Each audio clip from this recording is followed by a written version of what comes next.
What's up, man? What's up? What do you got? Who's first? A quiet week in the UFC, Dana. Huh? Yeah. Oh, yeah, always. You know, there's nothing ever going on at the UFC. Yeah. Can you just talk us through the timeline of events that led to Wanderlei Silva being pulled out of the fight with Chael Sonnen and then Vitor Belfort being put into that fight at 175?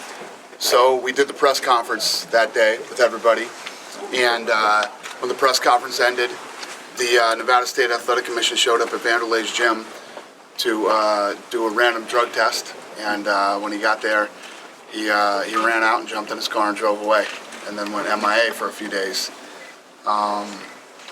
So obviously when you do that, it did not put him in a good place with the commission, so we knew he wasn't going to get licensed.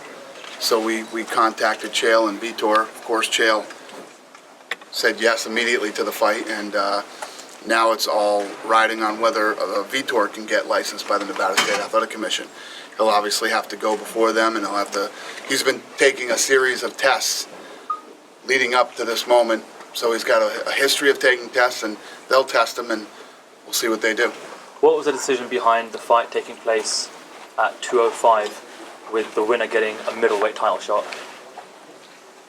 As far as I know, the fight's at 85. Oh, the fight's not at 205. Not that I'm aware That's the of. reports that were coming out. Was it? Yeah. Who said it? I don't know what outlet was. MMA Junkie, all the major outlets said that the fight was taking place at light All the heavyweight. first reports That's news to me. So that you confirm that the fight will take place at middleweight, As far as I know, it's 85. as long as Vitor can. But, Yeah. you know, maybe Lorenzo talked to those two, and maybe they both wanted to fight at 205. But it doesn't really make sense for it to have, you know, any implications whatsoever at 85 if it takes place at 205. So, Going back to Wanderlei though, where does this leave him in regards to his future? does not leave him in a good position. Leaves him in a very bad position. Have you spoken to him? Just in text. What did he say to you? Not much. Not much that made sense. He's planning on releasing a video to explain his side of things later on today. Cool. He can shoot all the videos he wants. He's in trouble. Do you think he'll fight again for the UFC? I don't know. We'll see what happens. Next one, boys. He's going to have to get. No, it's all right. Let these guys ask whatever they want. Okay. It's he's going to have a hard time getting licensed again. Hard time. So we'll see what happens. Dana, could you give us an update on why the contract hasn't been signed between Alexander Gustafsson and John Jones? It is. Gustafsson signed his. Yeah, but We're why waiting for Jones. Jones hasn't signed? Is there any update on what the delay is?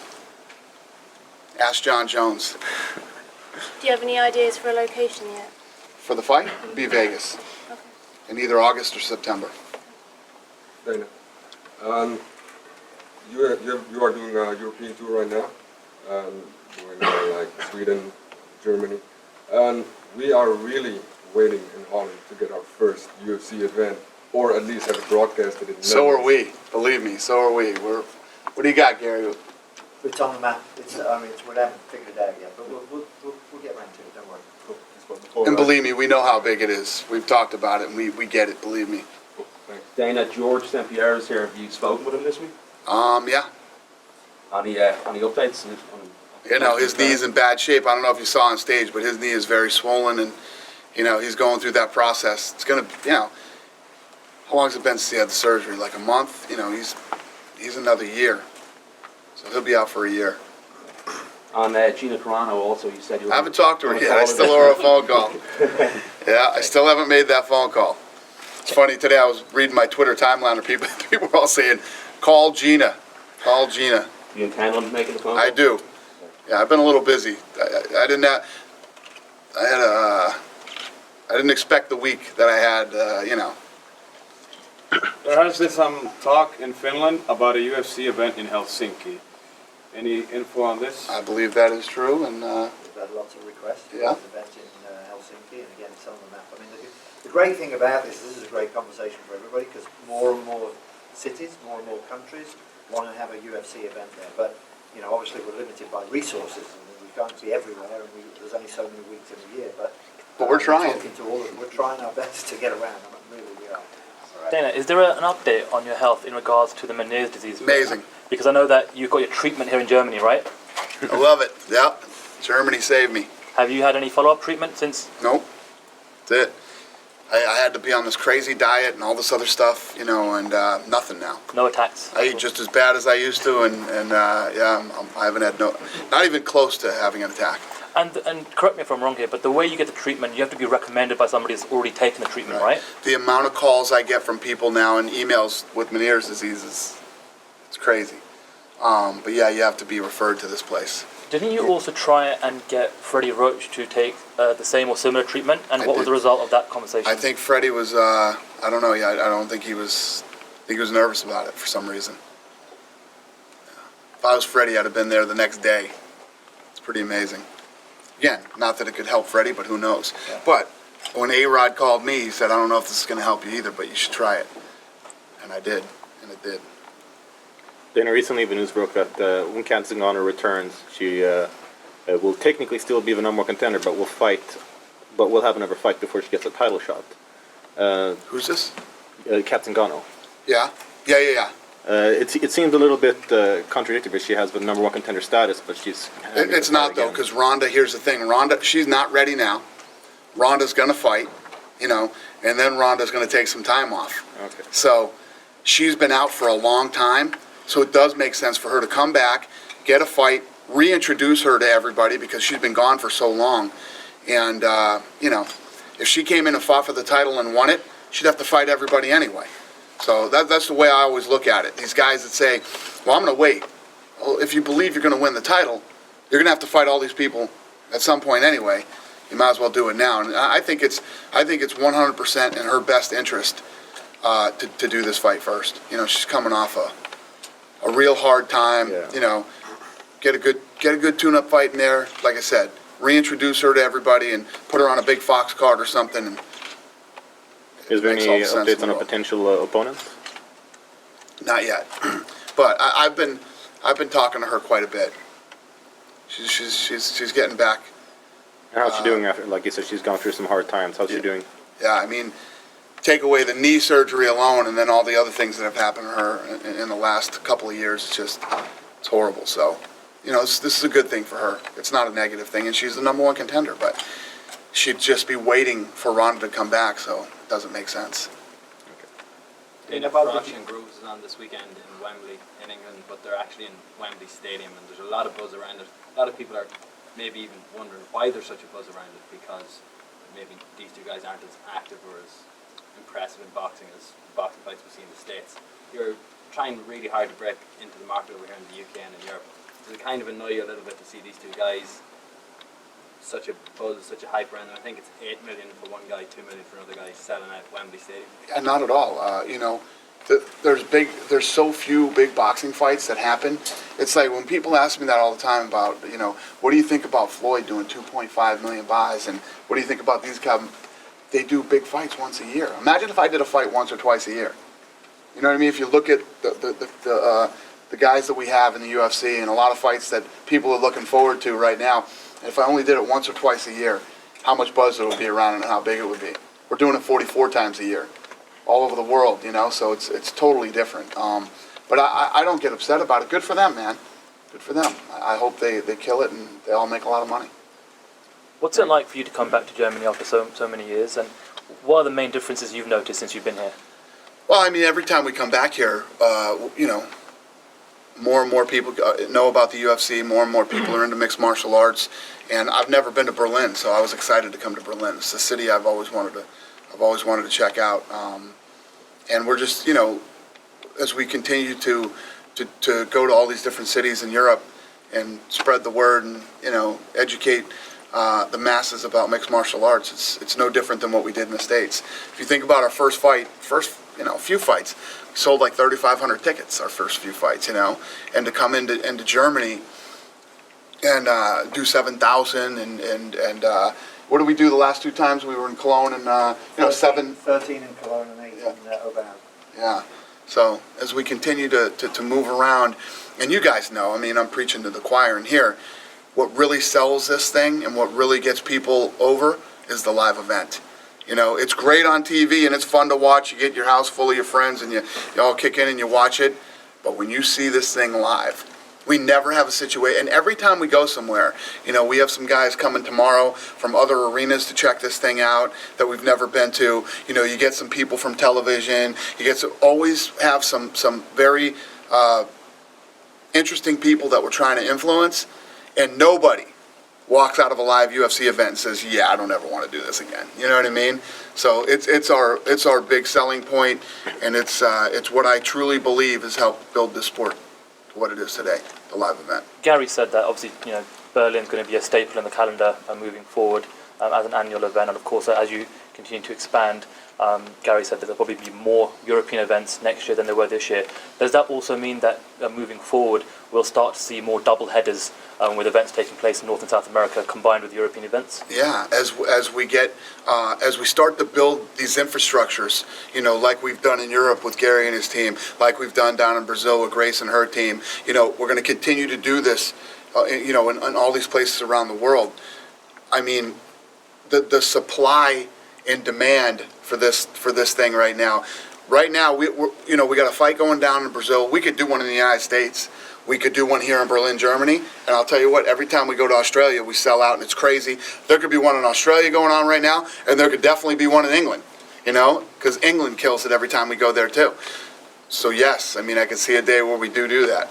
You see a 24-hour calendar of 3 events back-to-back in 3 different time zones? Yeah, anything is possible now. When we first started this thing, we were doing 5 events a year. If you told me we had to do 6, I'd have said, holy shit.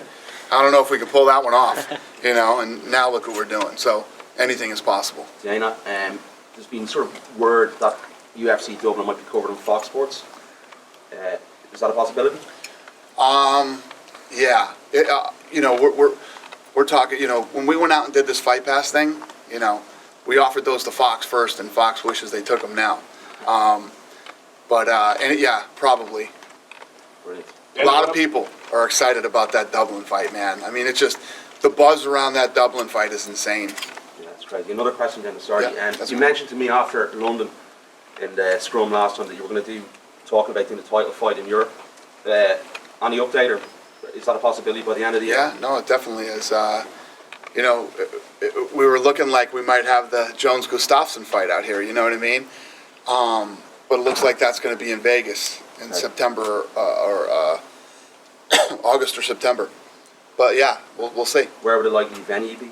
I don't know. No. I don't know yet. Any potential A fight? big one. Who would you put in? Anybody. Fight? Any weight class? Anybody. Yeah. You're that confident? Would it be pay-per-view? Yeah. If we did a title fight, probably. I mean, we've done some title fights that were on Big Fox, and who knows? Dana, what are your thoughts about a fight between TJ Dillashaw and Uriah Faber? Uriah Faber's the number 2 ranked guy in the world. Do you like it? I love it. And what do you think since Uriah Faber? I think that, here's the way that I think about that. This isn't a team sport. Yes, you train with guys that are part of your team, but that's the way boxing has been for years. If you look at a guy like Larry Holmes, he was Muhammad Ali's sparring partner for years. And there's 1,000 stories like that in boxing where the guys came up and, got beat on by the great guys until they became great themselves. And I think that Uriah Faber has never won a title in the UFC. And I guarantee you he wants to. I just don't see him walking away from that. And is Assunção next for TJ, or? Is what? Oh, I don't know yet. I don't know yet. We're still trying to figure that out. Okay. There's a lot of interesting possibilities in that weight division now. And, people are excited about it. Then what about Russia? We have a bunch of great Russian fighters. The president likes it. The scene is pretty strong in there. So what's the deal? Any events in Russia? We like it too. Goes with what Gary just said a minute ago. There's so many places to get to in so little time, so we're trying to figure it out. Just going back to the potential of the fight between John Jones and Gustafsson, there was a lot of talk of it being held in Stockholm. What was the main reason or reasons why it didn't take place in Stockholm, and were you looking at Vegas instead? Because at the end of the day, Vegas is still the fight capital of the world. It's still a big destination. Not that Sweden isn't a big destination, and believe me, we by no means look at Sweden and say, believe me, we get it and we like it a lot. We're very interested in doing something big in Sweden. But the Jones-Gustafsson fight makes sense in Vegas. And it's not that it doesn't make sense in Sweden either, you know, believe me. I'd love to do it there and see it. It's just when you start looking at pay-per-view and the time and how much press we might lose or gain by being in Sweden because of how big it would, I don't know. You know, but these are the things we battle with in the office and try to figure out, you know, you want to do the right thing. But I can go both sides of that one. Why do you think John's taking so long to sign that contract? You got to ask John Jones that. I don't know. Yeah. Sweden is ruled out. I don't like it. I don't like it at all. Sweden is ruled out for sure. No. On the Dublin thing that you mentioned there about it changing to Fox Sports 1, would that mean more bouts would be added and it wouldn't be considered the EMEA standard of maybe only 9, 10, 11 bouts? We might get 13 or 14 for Dublin. Oh, that's funny. There's not enough fights on that card? You want me to throw 3 more on there? No, I'm just saying. I'll throw 3 more on there. Fox Sports Will that make you happy if I put 3 more fights? Probably. Done. You got it. All right, we'll put 3 more fights on there.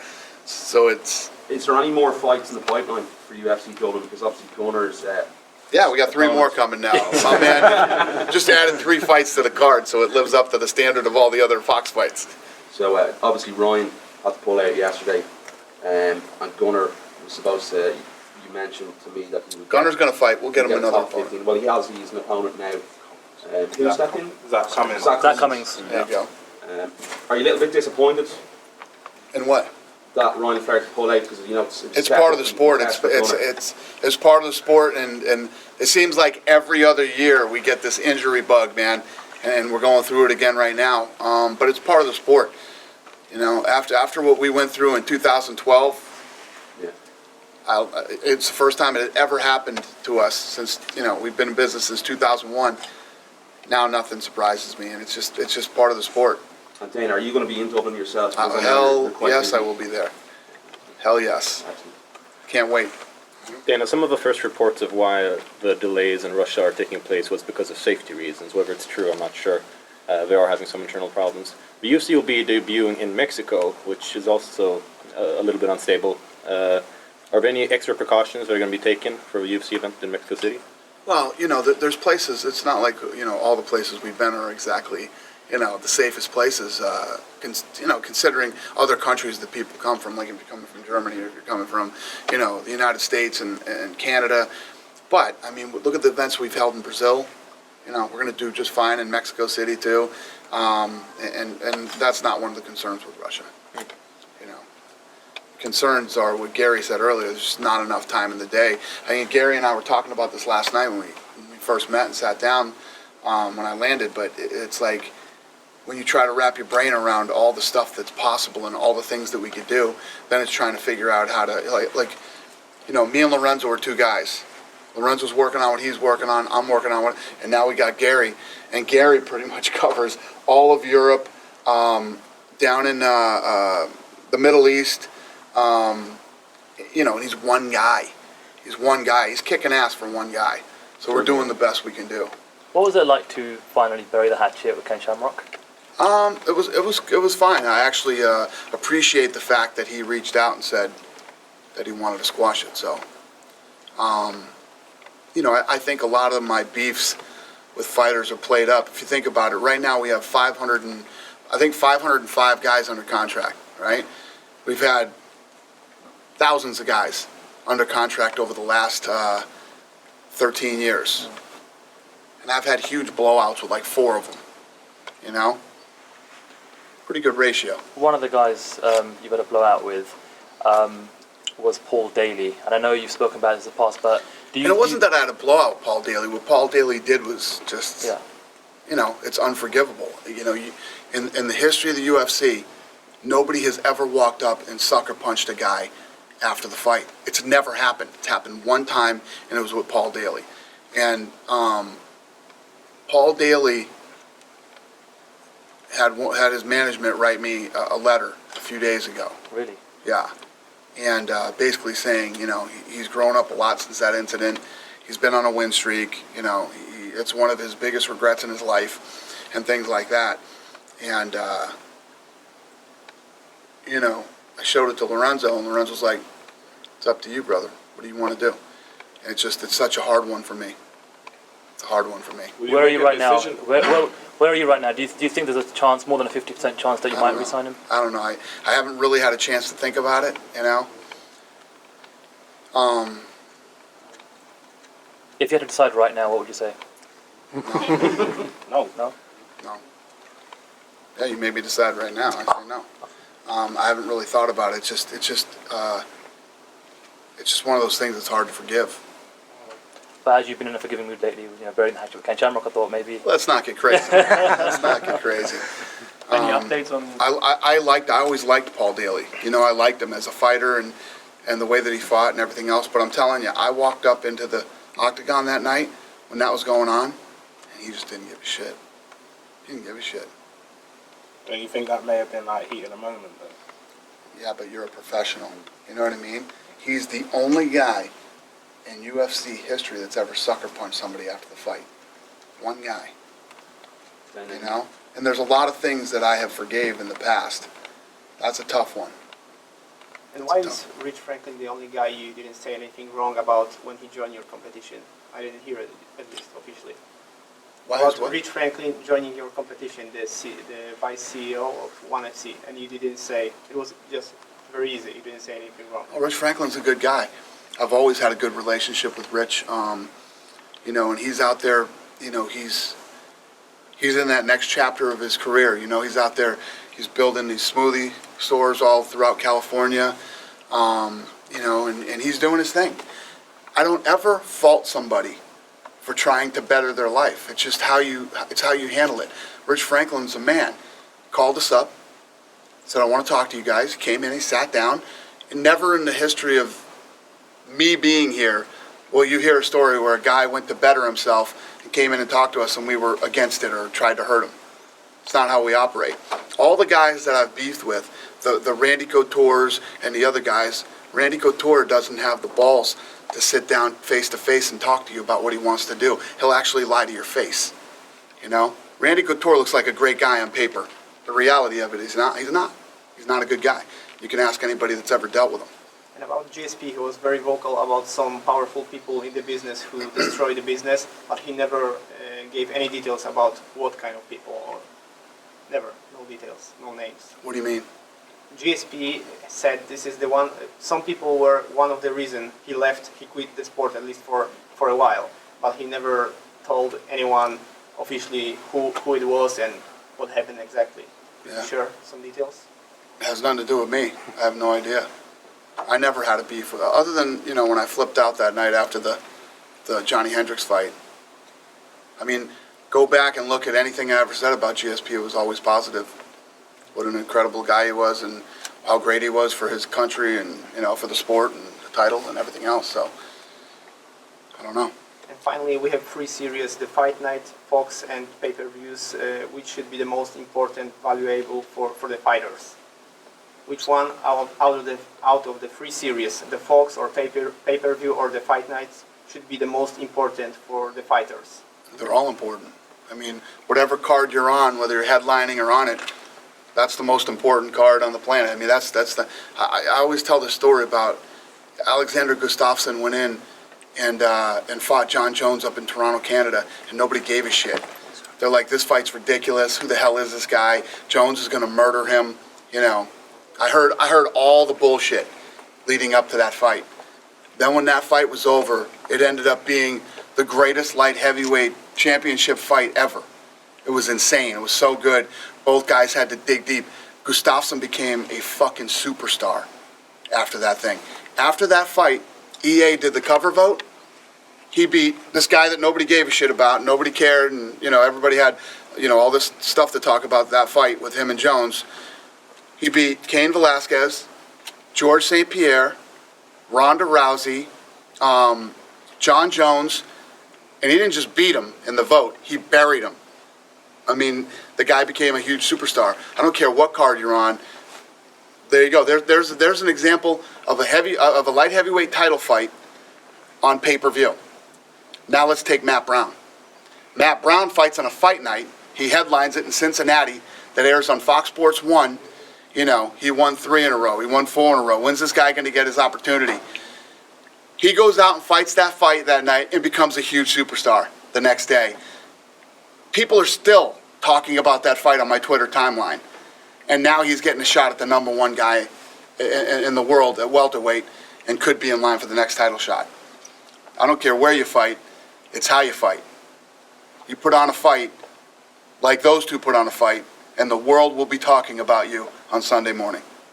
What was the decision to make that the title contender fight as opposed to McDonald versus Woodley at 174? Because Robbie Lawler just beat, just had that unbelievable fight for the title. Then he comes off, and if he knocks off these two, how do you not give him that title shot again? Any updates on Holly Holm? No, still working on her, as far as I know. Have you heard anything from Diaz brothers yet? Yeah. Anything you can do in the share? Yeah. Or anything productive? Listen, when they're ready, I talk to both of them, but when they're ready, you guys will know when they're ready to fight. What about Rashad? Rashad? Yeah. Still healing. TJ Grant, any word on from TJ? No, I don't know how he's doing. Alistair Overeem? Somebody does. Somebody in my office knows. Anything about Alistair Overeem? Maybe versus Dos Santos? I don't remember what it is off the top of my head, but he's fighting soon.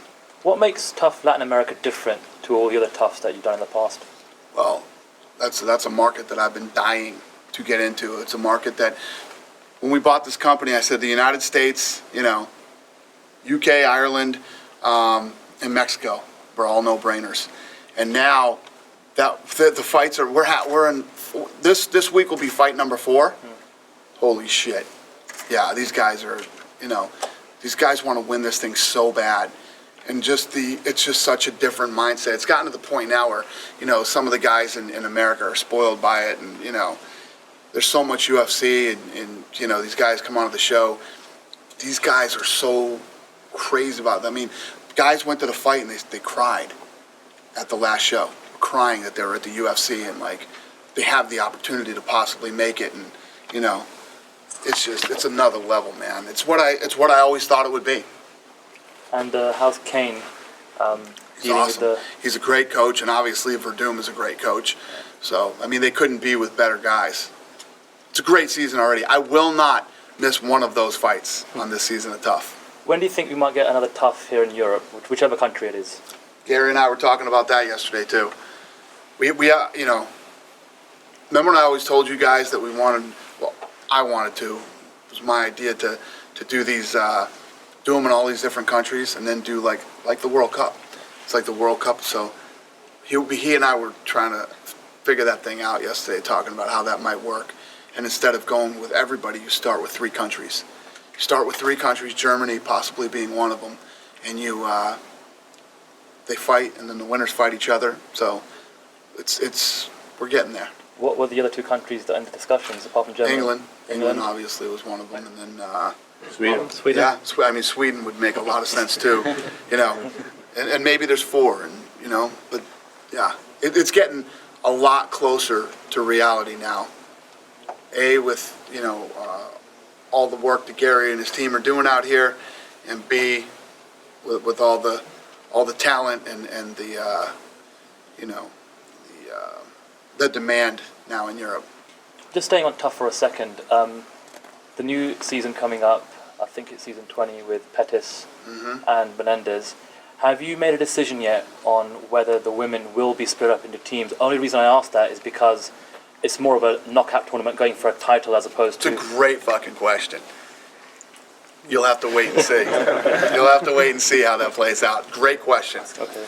Dana, You did some serious thinking about that one. One final thing on Dublin. Phil Harris, who was released from the UFC, was then brought back 2 or 3 weeks later to fight Neil Siri. What was the thinking behind that? Surely there was other signed 125. I don't know. I got no answers for you today, huh? This is bullshit. I don't know. Sean and Joe probably, for whatever reason, they did it. I don't know. Dana, your Yeah. friends at Bellator, obviously, Eddie Alvarez had to pull out of his fight recently due to concussion. And there was rumours of possibly a get-out clause that he might have now. Has there been any contact made with Eddie Alvarez? None. Nope. And I don't worry about Bellator. Ever. Daniel Cormier was fighting with an injury against Sandhu. Have you heard about this? No. What was it? A knee injury. Yeah, I knew that. He talks about... he tweaked his knee before the fight, but then he got cleared 100%, so. He talks about TCL, something like this. Have you heard about this? Yes, he got problems with his TCL. Yeah, he's okay. Yeah? He's okay, yeah. Do you have any updates on the German TV ban for the UFC? We're getting close now. Things are getting better here, and it's not as negative as it was. It's very positive here, and it's no different than any other place we've gone where people have there's a lot of misconceptions about the sport, and that's our job. Our job is to get in there and squash all those misconceptions, not just about the sport, but about the athletes who compete in the sport too. And how important is it for you to solve this problem, to back up your promise to come back to Berlin every year? It's important. I mean, obviously, we want to get on television here, as we want to get on television everywhere we go. But it's looking good. It's looking good. Not only is it looking good here, it's looking good in France too. So we're getting close here. We're getting close in France. And the one thing that I always say to everybody, it's like, as the younger generations keep coming up and coming up and coming up, this just gets easier and easier and easier. Not everything is going to happen like that. Things take time and work, and we're here to do the work and put in the time. So, is it a free TV station in Germany, or? Yeah, well, we'll take any TV station right now. Free or not free or whatever it's going to be. We're just working on clearing the air and educating these guys on what this sport and what these athletes are really all about. Okay. Speaking about Fight Pass, I've heard you say in the past that every time you do a Fight Pass card, the numbers spike up a little bit. Right. Have you been seeing that trend this week leading up to this one too? Yeah, exactly. Obviously, you're going to have the guys who are going to jump in and buy during fights and then jump back out. And as we continue to grow Fight Pass and we sit down in these meetings, we talk about how do we keep these guys engaged, and how do we make Fight Pass better, and how do we make it bigger, and it's Fight Pass has been phenomenal for us. It's exceeded our expectations, and it's the future. You started to obviously stream these scrums on Fight Pass too. What more content or what new content can Fight Pass fans can expect in the next few months? We got tons of new content coming right now. So while we're building and making Fight Pass, dialing it in to make it the best we can possibly make it, we're also creating tons of new content for it too. The difference, WWE, when they launched their network, Vince had been working for years on launching an actual real network. So he had a ton of content, ready to shoot into the pipeline. We're starting to build. Our idea was let's give everybody access to our library. The entire library, every fight that we have, UFC Pride, Strikeforce, etc. And then we said, well, let's also put some fights on, these fights that we're doing throughout Europe. And then now we're starting to add content, and it's the future, man. It is absolutely the future. I spoke to Mark Ratner earlier on about plans for UFC in India, as I always bring up in these European scrums. He said obviously the TV deal is already in place, but it won't be this year. It'll be 2015. Can you give any update in terms of what challenges you're facing to finally launch in India? Yeah, we've done the same thing there that we've done in Mexico and other countries that we've launched, like China. You go in there and you start looking for talent.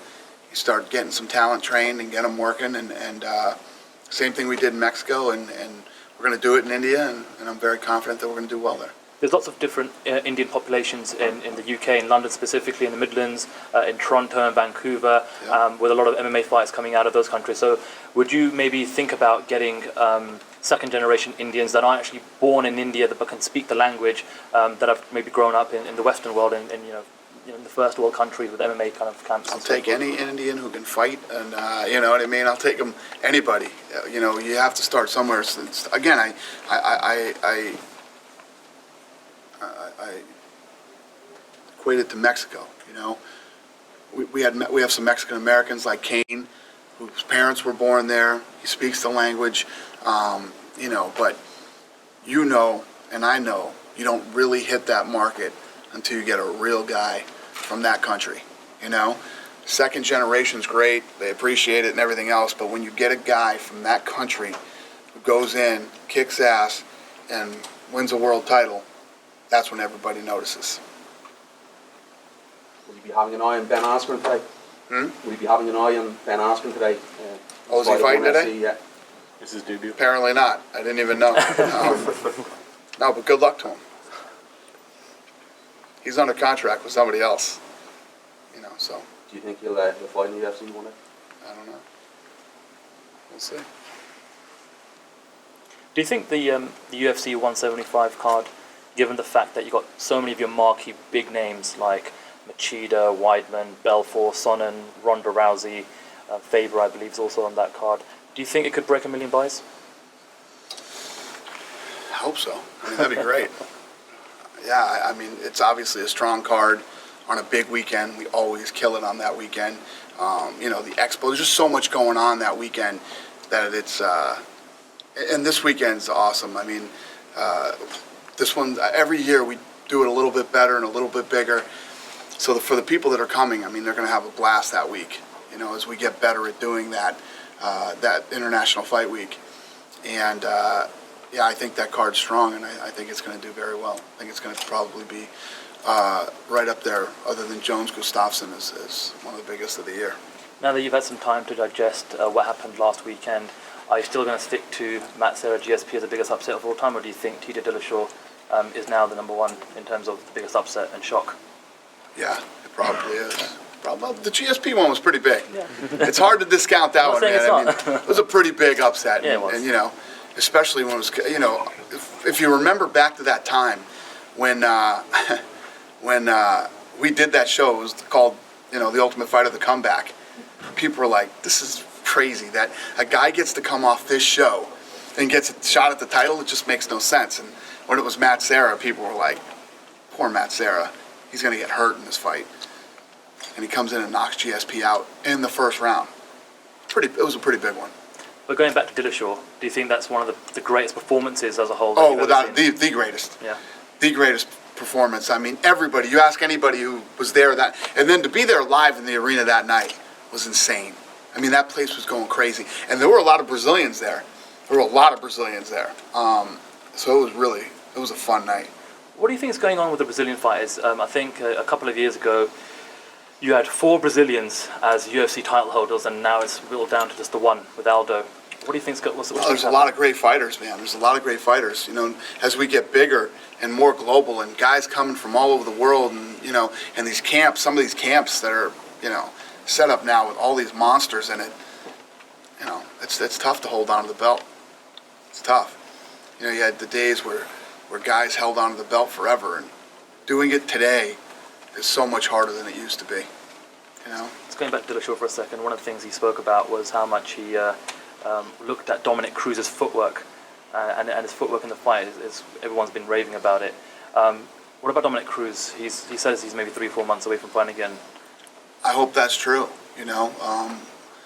I've been waiting for Dominic Cruz for 2 years, so whenever he's ready, obviously, we're ready for him. Dan, after the Jamie Varner fight at the UFC 173, you said that had you been in the corner, you would have thrown in the towel.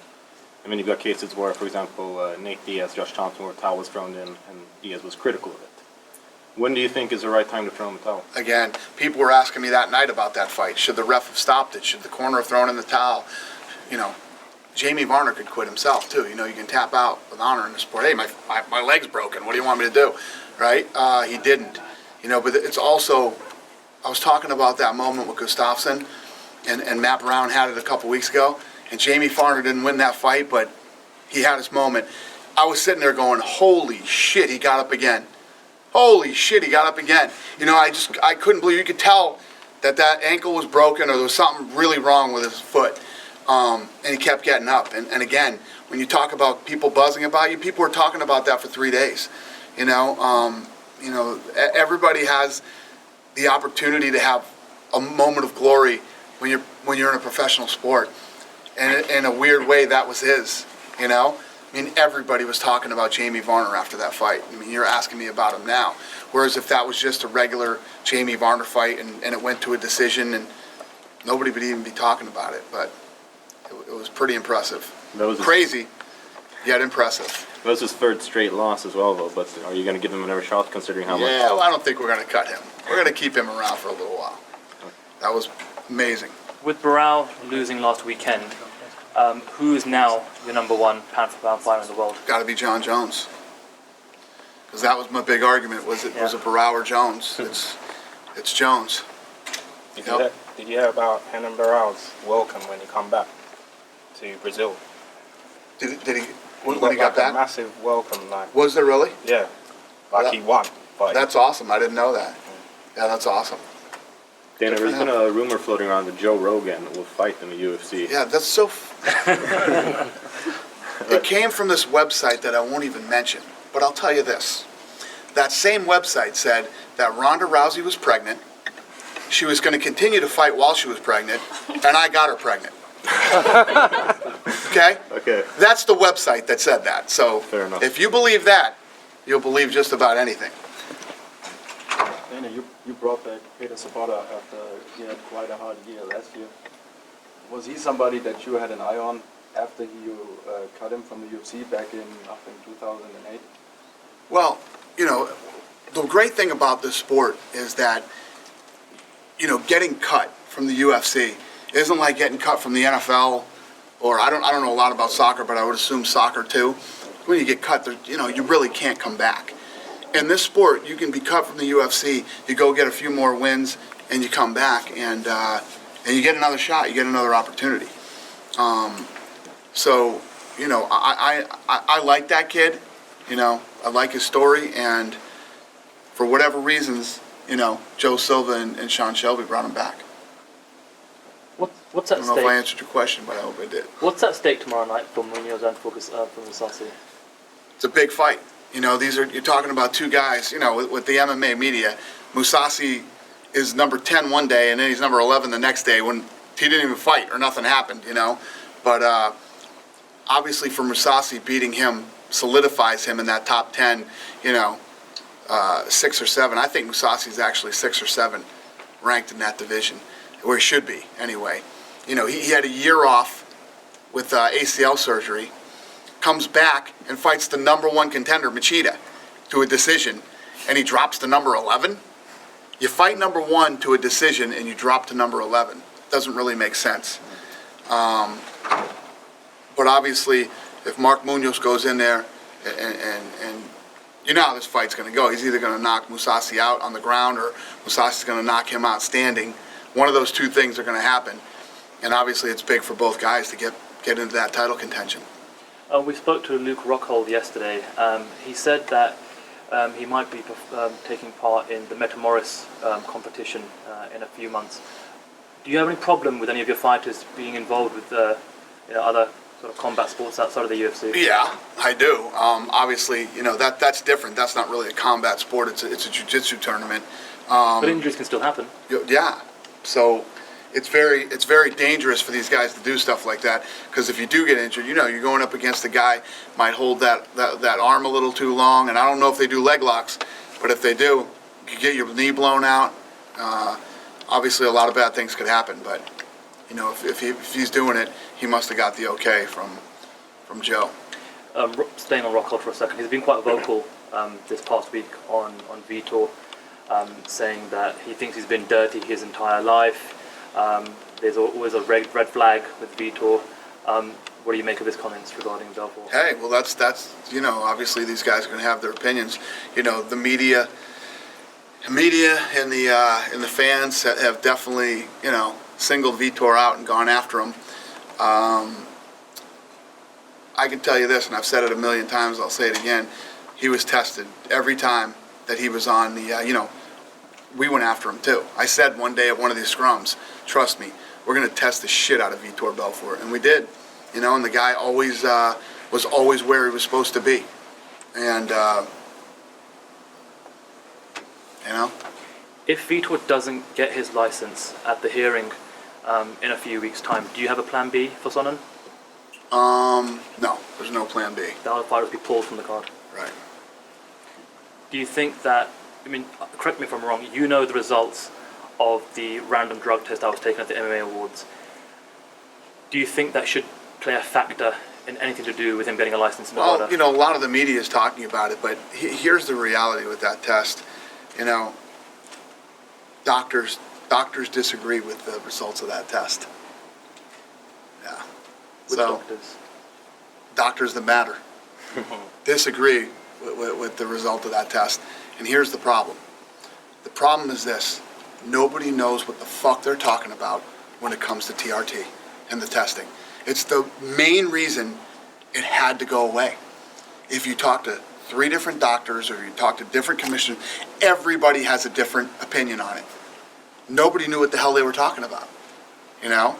And when it's like that, it's got to go away. It's too big of a problem. It's a nightmare, you know? And there were only, you know, I told you, ESPN did that story that it was rampant in the sport. I have 500 guys under contract, and you had Chael, Vitor, Henderson, and there's one more, Frank Mir. You had 4 guys taking it. 4 guys were taking it out of 500 guys under contract. And it's rampant in the sport, you know? And now we got 3 guys that we're dealing with it, you know? Henderson got off it, Chael got off it, and now Vitor's off it. So some of the Hannah Morales teammates at Nova União have been critical of the UFC, saying that the UFC who gives a shit what they think? Yeah, this is how we forced them. We called them up and we said, hey, we'd like Aldo to fight on such and such a date. Aldo said, yeah, I can't because I have to get my neck thing. He's got a neck thing that he does every time he prepares for a fight, and it takes him a little while to get ready. I said, all right, how about Aldo? Or how about Barao? They said, okay, yeah, we'll take the fight.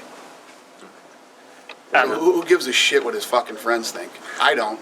So.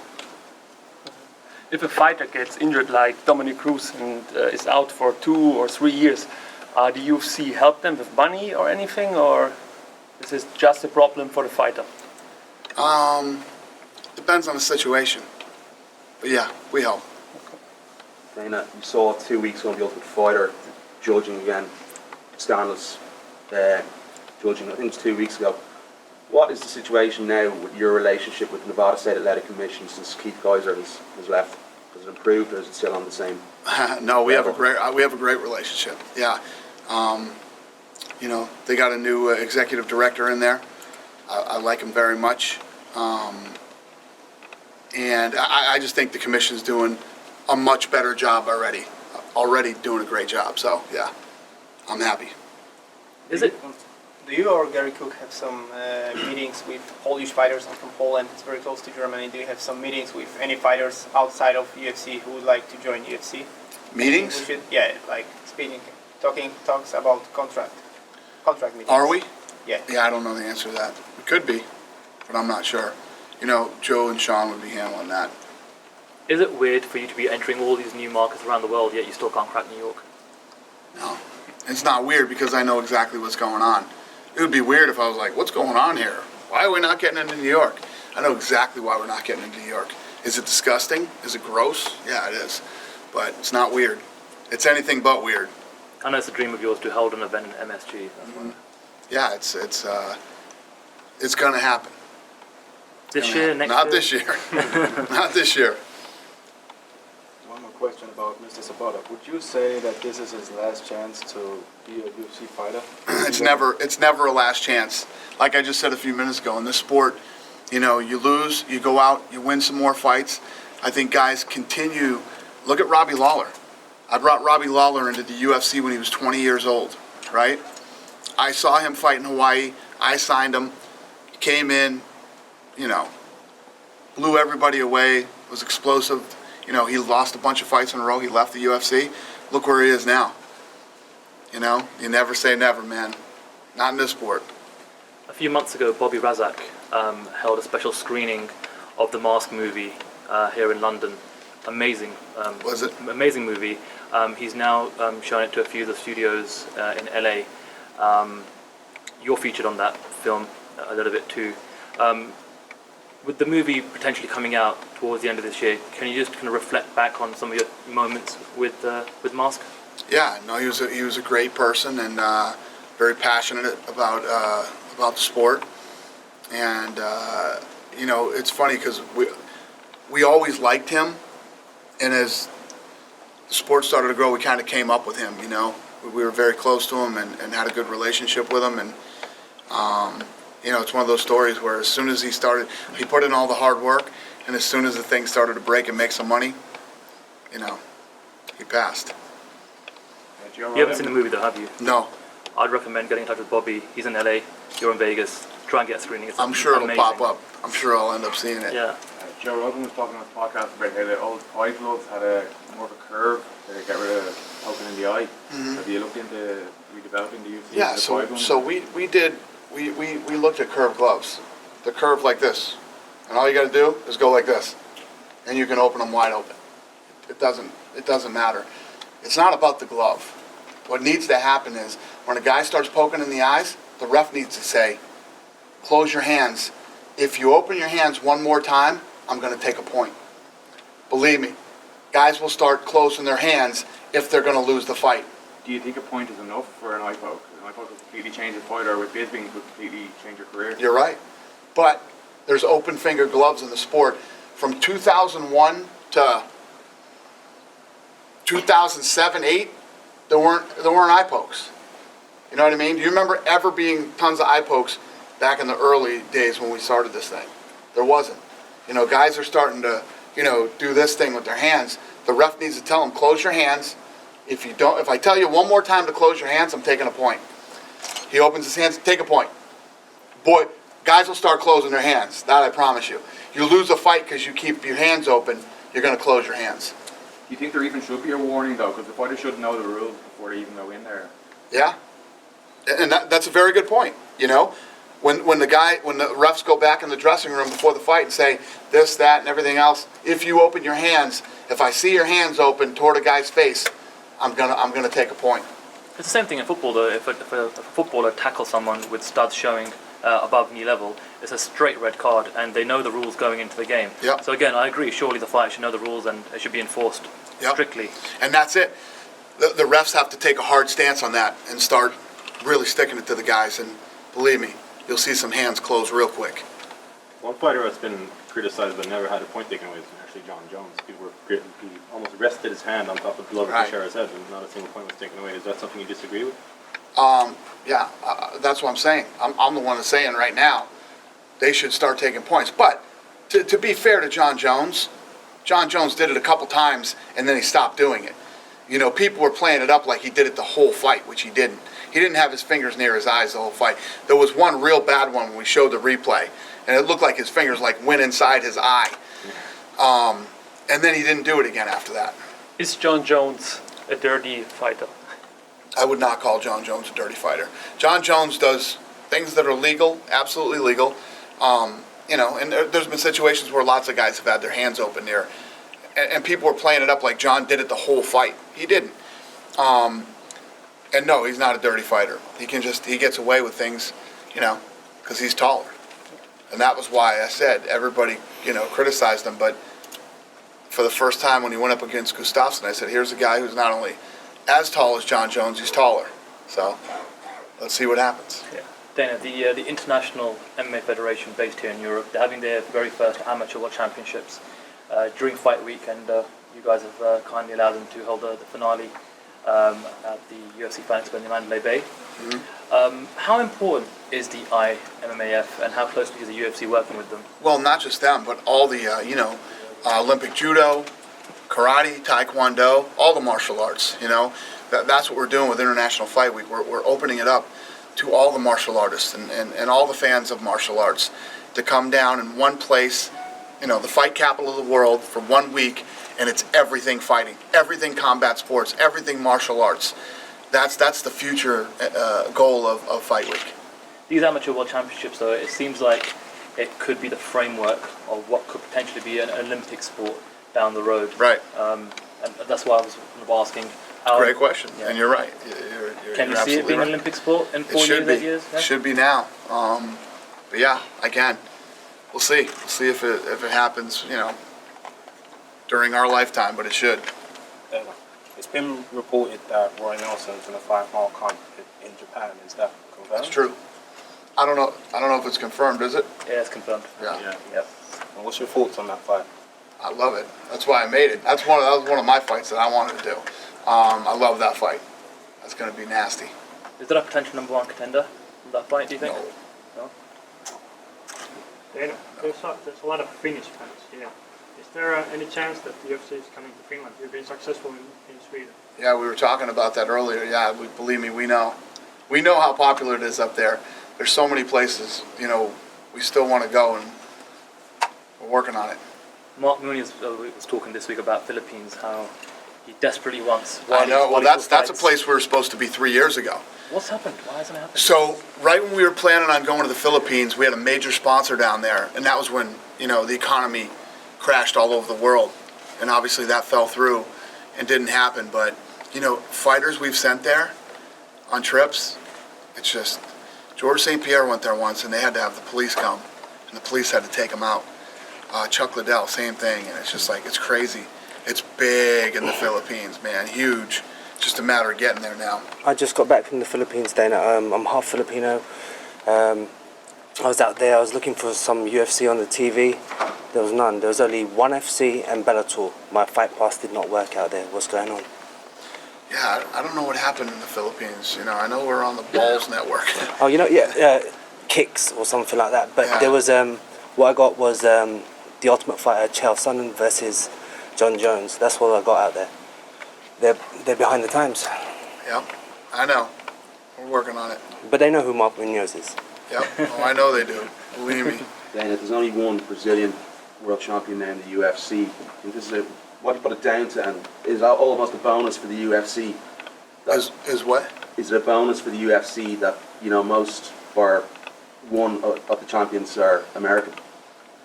I don't care who's the champion. I don't care where you're from. I don't care, you know, whoever's the best in the world, that's who I want to be the champion. So it doesn't matter where you're from. I mean, I hear that shit. I was just hearing that shit with Barao in the United States. The stupid shit I hear. Yeah. He doesn't speak English. He's not handsome, you know. And I don't know if you heard me, but I said, if you're here to see handsome guys speak, you're at the wrong fucking event. Okay, that's not what we do here. Julio Cesar Chavez never spoke a word of English. Roberto Duran never spoke a word of English. Tito Felix Trinidad never spoke a word of English. Nobody gave a shit. Everybody wanted to see them because they were badass dudes. They weren't there to hear them speak. Do you feel there's a power shift, though? You think, you know, mixed martial arts in the States is progressing? Do I think it's progressing? Yeah, as in the case where there's, you know, there's only one Brazilian champion, the rest are all American. Do you think, you know, it's improving in a level in the United States? It's overtaking Brazil nearly. Overtaking Brazil? Brazil, for the talent of fighters that are coming through. Oh, yeah, I don't know. I think what's happening is, you know, with you know, not just Americans, but as the sport gets global and gets bigger, you're going to see bad dudes popping up from everywhere. It doesn't matter whether they're Americans, Canadians, you know, Filipinos, whatever it might be. Yeah, it doesn't really matter. Speaking of Barao, I don't know if anybody's asked this yet, but you've had a couple of days to digest UFC 173. Are you leaning any particular way when it comes to whether you do an immediate rematch? Yeah, I don't know. We don't know yet. Okay. Yeah, somebody asked that earlier. I don't know what we're going to do. The good thing is there's a lot of options for that weight division. So. And then in terms of Jones, any updates on the contract situation with him? They asked that too. I said, call John Jones. Okay. We're waiting for John. We're waiting for John Jones. Have you played the EA Sports game yet, Dana? I haven't yet. You haven't? No. It was funny because I don't know if you've heard this story. Gustafsson and Brad Pickett. Yeah, he told me. You heard the story? He told me the story. Yeah. Yeah. It's a pretty funny story, isn't it? It is. Yeah. Pickett's awesome. You know I love Pickett. Yeah. He's a fun guy. One of the things, staying on the game for a second, some of the fans I've seen on Twitter have said, oh, you know, when the game comes out, there's a few fighters that aren't going to be available to play as characters, and of course TJ Dillashaw, you know, a champion, isn't in the game. Do you know if there's any plans to have downloadable characters down the line? Yes. The guys who aren't on, and guys that nobody's even talking about yet, because the landscape changes so much, there will be guys that will be, what's his name, Gunner. Gunner's not on it either, but he will be. He's already being worked on as a downloadable character. Cool. So yeah, we're all over that, and there'll be everybody you want in the game will be there. Do you think the control for the doping, the banned substances in UFC is sufficient? And are you planning to change that in some way? Yeah, I think that we have the the best system in all of sports. I mean, Wanderlei Silva just got caught. He didn't even fight yet. You know? Yes. They're chasing guys around.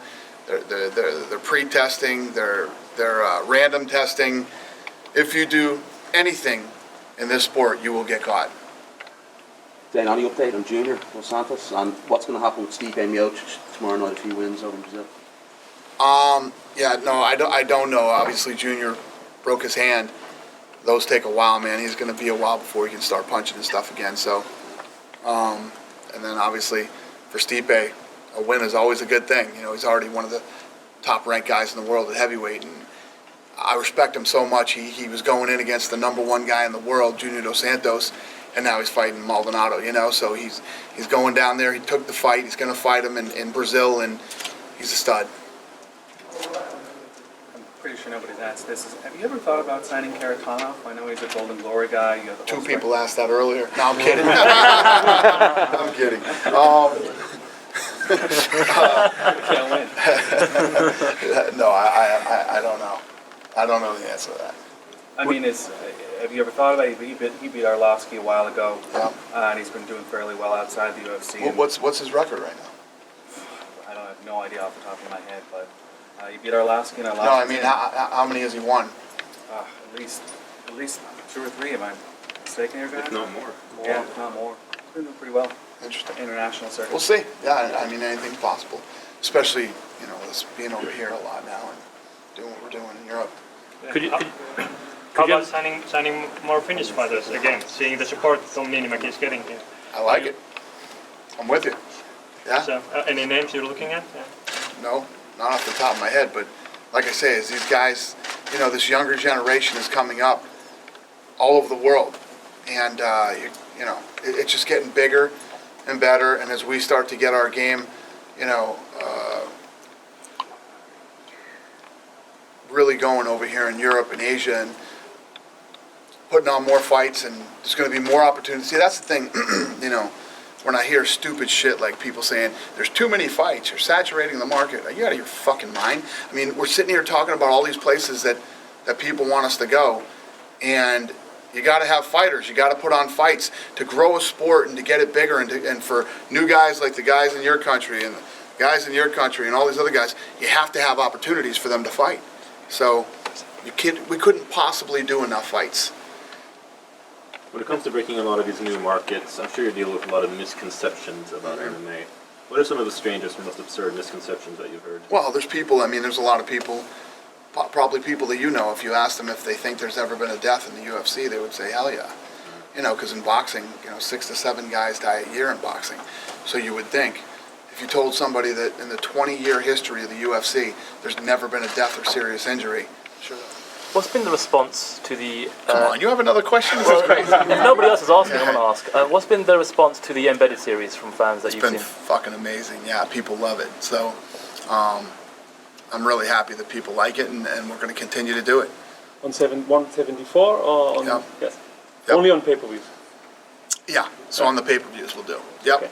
Dana, is it possible? It's actually still, you know, I was talking about, you know, how much cheaper it is than prime time, but it's still very expensive to do that show. The show's very expensive, yeah. It's awesome. Thank you. When you go back to Dublin, obviously the card hasn't happened yet, but possibly next year there's a huge demand for tickets in Dublin. The tickets are on sale next week, I think. Yeah. Would you consider doing a stadium show, because there's, you know, people reckon it's going to sell out in minutes? What's that, July 19th? July 19th, Yeah. 5 ounce tickets. July 19th. 6th of June. 6th of June? Would you consider doing a stadium show in Dublin next year because of the demand? Yeah, I know there's a huge demand over there. Yeah, who knows? Yeah, absolutely, we could. I agree with you. I think that thing's going to sell out in minutes. The buzz about that show is insane, and not just in Ireland. I mean, everywhere. People in the United States are buzzing about that show. Would it be possible for Would it be possible for the UFC to show on RTE or one of the Irish national broadcasters, or is the BT Sport deal tie that up? Yeah, I think BT has the rights to it. Is that right? We're in negotiations with another broadcaster. Hear that? There you go. Speaking of TV deals, Viacom just bought Channel 5 which the UFC broadcast on for the London show, and in the UK, Cage Warriors just struck a deal with Channel 4, which again, I like Channel 5 as another free-to-air national TV broadcaster. Do you think that the UFC could also get a deal like that, where you have BT Sport and also a national TV broadcaster? Maybe. I don't know. We'll see what happens. But it's not a bad thing with all these other guys getting TV either. It's not a bad thing. More eyeballs on MMA. Yeah. It's good. It's good. Let some of these other guys start pulling their weight. You know. Any update on Jimmy Manuwa's next fight? No, I don't know. But I like Jimmy, so hopefully soon. Is that an Irish television station that you're in negotiations with? Yeah. It's an Irish channel. Yeah. We have some local examples when UFC goes to several different countries. The local promoters have problems, and usually sometimes it happens, they move their events or cancel their events. But are you really interested in winning the competition with the local promoters, because it will make you probably out of new options? Yeah, I don't really worry about local promoters. You know, local promoters are going to be as big as they're going to be. You know, if you're an MMA fan, if you're such an MMA fan that you're watching local shows, you're definitely pumped for the UFC to show up someday. So I don't really worry about that. You look at how long we've been around and how much we've done, and you know, the fighters that we have here in the UFC and will continue to have, and as we continue to get bigger, I don't worry about any other promotions. You know, anything they do and anything they're able to do, good for them.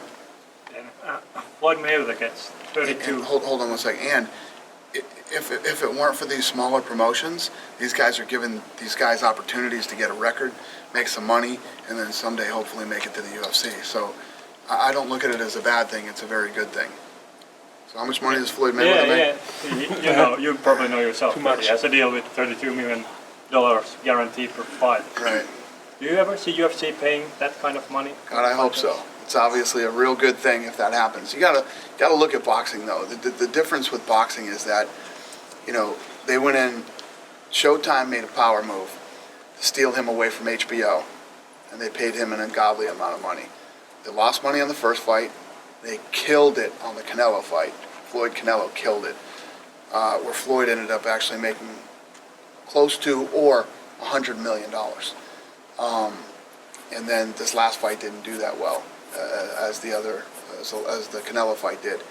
But like I said, boxing puts on one fight a year, and yeah, I mean, if we have a guy, a company that wants to get behind, you know, either the UFC or one fighter in the UFC, the way they did, you know, made that play against boxing, I mean against HBO, then yeah, I mean anything's possible.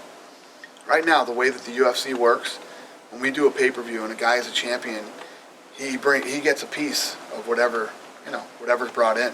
So it's a very fair system. What is the highest purse you've ever paid? Five, yeah, like five point something million. Did you hear about the story that CB Dalloway was talking about moving up in pay, getting to that next pay scale level? Did you read that or hear about it? And if so, like, what do you make of that? Was he doing it the right way? Was he talking about money the right way? Not saying I want to go from 30,000 to 50,000. I don't think there's any wrong way to talk about money. I mean, it doesn't matter what what business you're in. Who here doesn't want to make more money? Anybody here that doesn't want to make more money? I was going to ask if I could borrow $100. Everybody you talk to wants to make more money, needs more money. It's always going to be a part of the, you know, it's going to be a part of the conversation in what we do. It's always going to be here. But going back to your question, one of the amazing things about what we're doing, you know, we paid a $5.2 million purse, you know, and we paid millions and millions of dollars to guys. We've been here for 13 years. 13 years. Boxing's been around for 100 years. Football's been around for I don't know how long. Soccer has been here forever. We've been here for 13 years. In 13 years, we went from our first fight, we sold 3,500 tickets at the Trump Taj Mahal. We did a gate of like 105,000. And now just in 13 years, somebody made a $5-point-something million gate, purse. You know, give us 100 years and we'll see what we're paying. Who was it that you paid 5.2 million? That was, I don't talk about that. Okay. That's his business. Okay. Or her business. What about the Diaz brothers? Would you say that they were doing it the right way or the wrong way in terms of... That's totally up to them. They're both grown Different men. situation? They're grown men. I mean, the Diaz brothers can talk about, you know, not being paid right. I mean, I don't know. What would you consider? What if I told you one of them made over $1 million? Would you say he wasn't paid properly? Is that true? Well, what if I told you that? Would you say he wasn't paid properly? I'd say that's pretty darn good for an MMA fighter. Well, there you go. I know an event in Italy is very important to both Frank and Lorenzo. Is there any update on potential event in Italy down the road? So what's that question? I know an event in Italy. Italy? Oh, you know how bad those guys want to fight in Italy? Oh my God. Kidding me? Yeah, they want one bad. Any news? Any update? No, I think that Lorenzo told me a little while ago he was very optimistic that it was going to happen. Just don't know when. But they want that bad, real bad. For you, what, aside from entering new markets, what would you say are some of the main goals you want to achieve with the UFC in the next 5 years or so? Obviously, you know, I want to keep putting on. All I care about at the end of the day, the one thing, there's a lot of shit to talk about when you talk about the UFC, and if you were really internal in the UFC, all the things that are being worked on, it's crazy, man. There's so many different departments and so many different things, and there's only one thing I give a shit about, and there's only one thing I'll ever give a shit about, and that's the fights. It's all I care about. I don't care about anything else. So obviously, the fights go hand in hand with the Fox deal, the BT deal, the Global deal, you know, and all the other deals, Televisa deal, and all the other deals that we're doing around the world with these television companies. And then the one thing that I care about are the fights, you know, and the live event. The fights and the live event. I don't ever want you turning off the TV saying, that sucked, I wish I didn't stay home tonight. I don't want somebody walking out of an arena saying, ugh, I don't know if I want to come here again, do one of these again. You know, so those are the only two things that I'm really focused on and that I really care about. You know, and this is bad to say because it's my company too, but everything else, I don't give a shit. I don't care. Let somebody else figure that out. Hats, t-shirts, fucking this, that, and all these other things and all the other shit that goes along with it, I'm not interested. Because guess what? Without the fights, none of that shit matters. You know? So that's really all I've ever cared about, and it's all I'll ever care about. You know, and I'm in a mode right now where I just been, we've been putting on such unfucking believable fights, man. The fights, if you're a fight fan, it's just been the greatest year ever. I mean, and last year. I mean, last year was fucking awesome. And then this year, I mean, the fights, it's like I told the story a million times, but I'll tell you again, I was flying from New York, and I wasn't supposed to go to Cincinnati because we had shit going on in Vegas. I'm like, fuck that. I'm going to Cincinnati. And thank God I went to that fight. That's why I'm here today. There's no way I wasn't coming to this fight. There's no way in hell. And I'm going to be in Ireland, and I'm going to be at Fight Week, and, you know, it's my favorite thing about this business. How much do you sleep? How do you get all this energy? I don't know. I don't sleep a lot, but I don't really need it. Maybe because you'd have a smartphone. Maybe you're keeping it old school with a flip phone. Maybe that's what right. it is. Well, you know, what more could you ask for? I mean, I got the best fucking job in the world. I get to go to all these fights. You know, I get to, even stuff like, you know, when we got here earlier tonight, you know, my production guys come and they're walking me through all the, we're doing all the production, all the vignettes and all the pieces on the guys. And, you know, I get to see all this stuff first and make the tweaks and do all the stuff, and just, I love it. I love it. I love fights, and I definitely love the fights that have been happening lately. When does it get all too much for Dana White? What's that? When does it all become too much for you? I don't see it happening, man. People have been, you know, predicting my burnout for a very long time. It hasn't happened yet. I don't see it happening. You know, the Meniere's had me on the ropes for a little while, but we beat that too. So I don't see me slowing down. I love this shit, man. I love it, and especially, I mean, like I told you guys, in the arena for the Dillashaw-Barao fight, it was awesome, man. When we were in Cincinnati, you know, the football team, the Cincinnati Bengals were there, and they were fucking running around. Everybody was going crazy. It's just like, there's nothing. You know, you guys are fans, and you know what it's like when you're in the arena at a great fight, and when you leave, you're just like, holy fucking shit, that was unbelievable. And I was, you know, the Brown Silva fight, and then this last week, I mean, I've just been on like a fucking month high. It's been unbelievable. Do you have any regrets in the 13 years so far with the UFC? Any regrets with what? With anything with the UFC? Oh, I wish I could have done that. I missed opportunity. Fedor, anything? No. All the things that I gave Fedor the best shot I could. I mean, I told you, those guys lay in bed at night going, fuck, we fucked that up. I did everything I could, and you know, have I made mistakes? I made plenty of mistakes. But I believe that all the right things and all the mistakes I made got us here. You know? Right or wrong, good or bad, it got us to where we are today.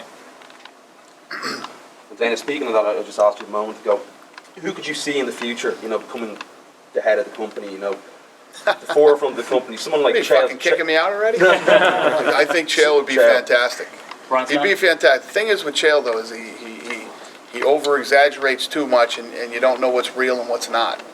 But Chael is obviously a passionate guy about fighting. He loves it, and, you know, he's great. Yeah.